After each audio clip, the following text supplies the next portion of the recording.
here it is. September 1988. It is the start of the fall semester at the University of California, Davis, where Cheryl Welch is beginning life as a law student. I grew up in Sacramento, California. I was a receptionist at Kaiser Hospital for 10 years.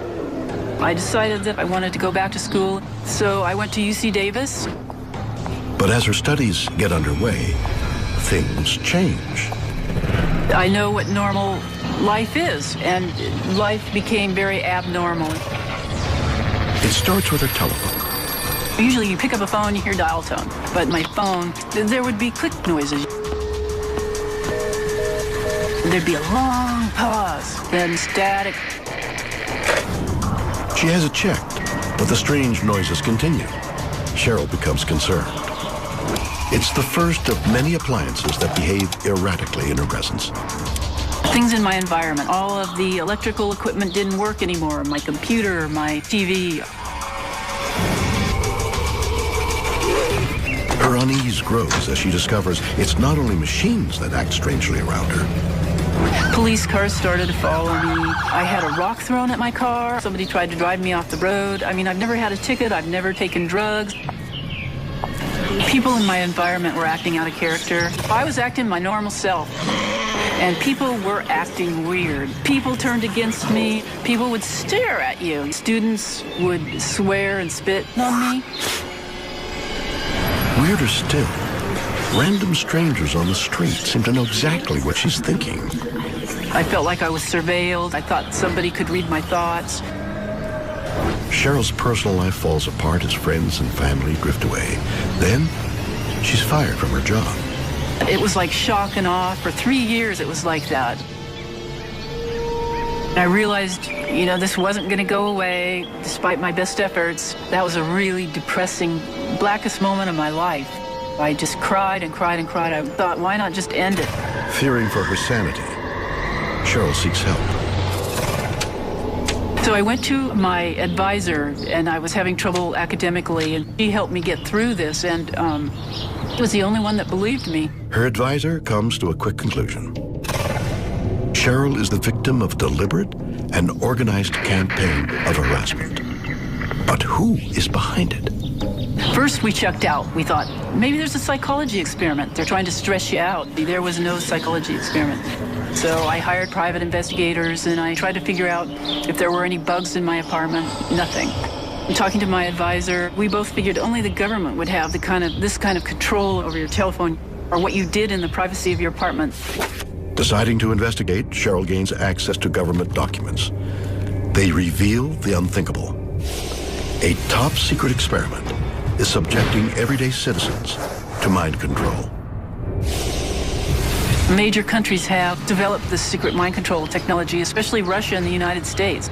She's convinced the people who harassed her were under mind control and didn't even know it. Somebody is making them do things, without their knowing it. But why choose Cheryl? You're going to need to experiment on a lot of people. You can't do it ethically, so you're going to do it covertly, She thinks she knows what put her on the government's radar. Before I went to UC Davis, I went to the Army recruiting office. I filled out the forms, I put in my application, but I went to UC Davis instead. And then after that was when this happened. After networking with other victims, they have that connection.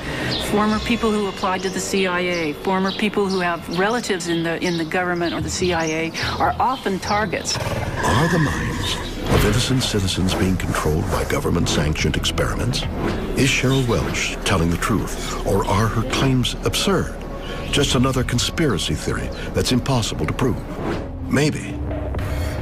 But not if you listen to Nick Begich. I think there's some good evidence that Cheryl Welch and many of the other people I've spoken with have been victimized by this electromagnetic mind control experiments. The weapons of this century aren't bombs and bullets and ordnance, but electromagnetic energy targeting the human being, which is a greatest revolution in military affairs since gunpowder. Begich is an expert in government mind control. He is convinced the Pentagon has mastered a technology once thought to be science fiction, the ability to broadcast information directly into the human brain. Our government began spending a lot of time looking at how to modify behavior of human beings. Going back to the Korean War, in fact, in a publication, Low-Intensity Conflict in Modern Technology, they have a chapter on electromagnetic weapon systems, being able to not just to debilitate someone, but actually even to stimulate certain activities within the brain. But how? HAARP is the High Frequency Active Auroral Research Project, which started as a joint effort of the Air Force and Navy. This is a very large array or field of antennas based in Alaska, radio frequency antennas. HAARP antennas transmit powerful radio signals into the upper atmosphere to study the effects on wireless communications. But Begich says HAARP can also be used for more sinister ends. HAARP has announced several other programs and campaigns, and there's two areas that I got very concerned about. One was weather modification applications. The other was the effect on human beings. If you can modulate a signal that the brain locks onto, recognizes, and begins to mirror or follow the frequency following response. The brain rhythms change, then it creates a chemical cascade within the brain and the emotions change. Now the resolution gets finer and finer and finer. And it used to just to be about triggering emotions. You could change people's brain chemistry pretty readily, change their emotional state pretty easily. But when you get down to the idea of thoughts and being able to manipulate those, that requires a different kind of sophistication. Can we hear sounds without using our ears? Not only is it possible, says Begich, he can prove it using sound recordist Brad Daw.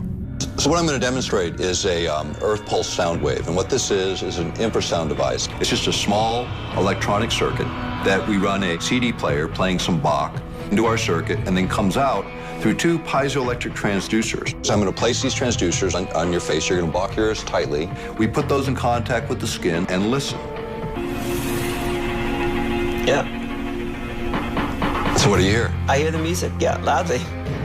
Right in the center of their forehead, inside their head, they'll hear Bach, just like they would with their ears, but the ears aren't involved. It wasn't through my ears at all. It was basically, it felt like kind of it was coming from the middle of my head, no direction, and it was clear. So not through my ears at all, which is pretty cool. Now we can do this wirelessly with microwave. So there's lots of ways to do it, and this just gives a very simple sort of workbench model that gives the principle so people can understand, yeah, you can really do it.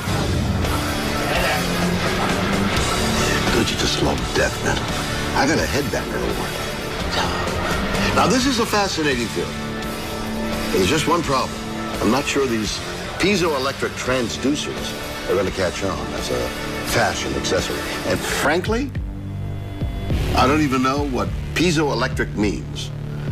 But if we're to believe Begich, the government don't even need these. They're tapping directly into our minds, controlling us with powerful, invisible microwaves that can alter the very way we think and act, making us believe anything they want us